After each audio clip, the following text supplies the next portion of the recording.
Kementerian Perdagangan Dalam Negeri dan Kos Sara Hidup KPDM menafikan dakwaan semua penjaja dan peniaga dilarang menggunakan tong gas petroleum cecair LPG bersubsidi. Menterinya Datuk Armizan Ali menegaskan dakwaan pemotongan dan pemalsuan subsidi LPG di bawah OPS Gasak yang dilaksanakan untuk mengekang keterisian subsidi LPG juga adalah tidak benar.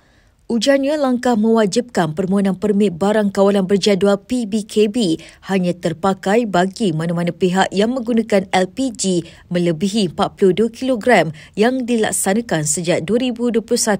Punca kuasa perundangan OPS Gasak yang dilaksanakan bermula 1 Mei lalu hingga 31 Oktober depan adalah Akta Kawalan Bekalan 1961, Akta Kawalan Harga dan Anti Pencatutan 2011. Ia termasuk peraturan-peraturan kawalan bekalan kurungan pindaan 2021 iaitu PPKB kurungan pindaan 2021 dan tidak ada dasar atau peraturan baharu serta pemotongan dan pemansuhan subsidi LPG melalui OPS Gasak.